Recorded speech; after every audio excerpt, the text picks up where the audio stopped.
The Quiet Footsteps. Chapter 10. Ready for some action, Phil? The old scout readied his crossbow for his brother-in-arms.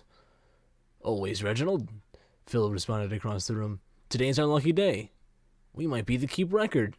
The two laughed and closed their eyes for a brief second, allowing an intruder to expertly jump through the nearby window at an insane speed, combat rolling into the nearby hub in the center of the building. Now attentive, the scouts turned their gaze at the intruder.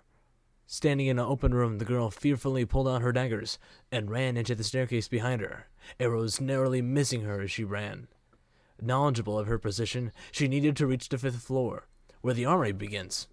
But before she could plan that, she needed to survive the breaching— Intruder alert! An echo from the bottom floor called. They've breached the main gate! A massive explosion interrupted the call for help, and the guards turned and fired upon the explosion blindly, knowing full well of last one standing wins. Every guard above the 1st floor poured every last piece of firepower at the dwarf-like engineer standing right in the clearing, just as he placed another dome shield right down, and countless resistance freedom fighters showered under cover as missiles, arrows, artillery, and bullets surrounded their entrance as the projectiles were absorbed by the trusty barrier.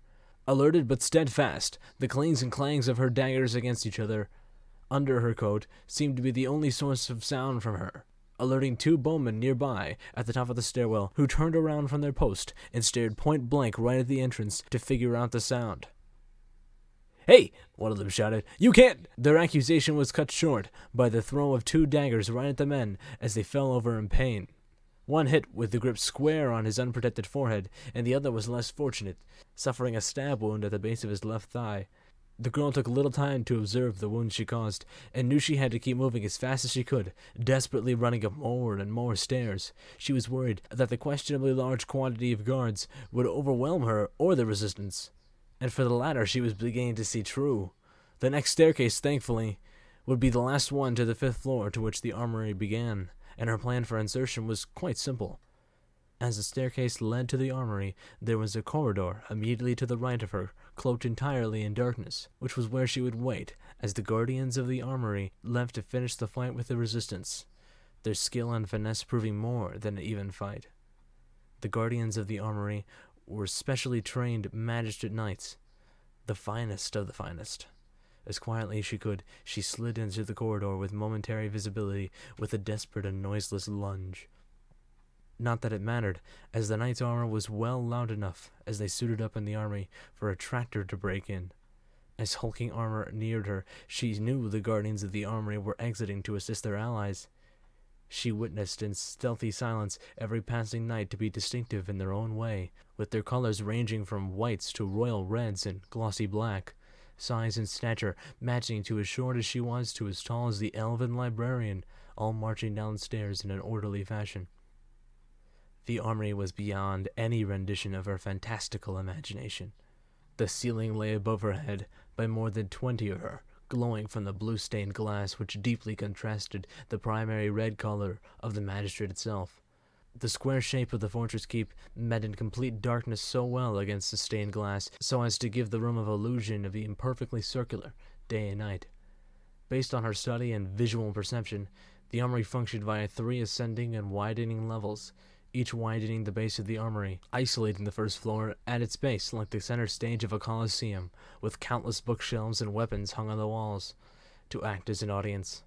Each level was locked by a door at the opposite end of each room.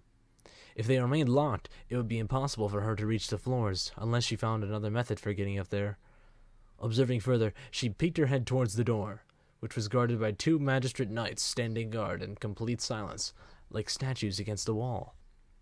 Prior to entering, the girl already had her plan for this portion. Since each level acted as a balcony for the level below, she would potentially scale the wall using a movable object like a bookshelf to act as a step stool for her, all whilst avoiding the knights with a swift execution, forcing their less mobile selves to unlock the 1st door in order to give chase. While she couldn't jump 5 meters with her physique, she could climb up the bookshelves she noticed along the wall to scale the 1st floor.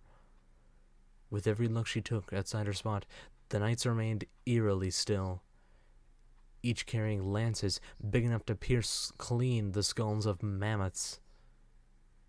She peeked so quickly every time, and each time the knights stood opposite her, staring down the opposite staircase and even her. Yet the knights continued to stand, motionless, silent, and stoic at their posts. And by nature, the lack of action traumatized the girl. Were they really statues?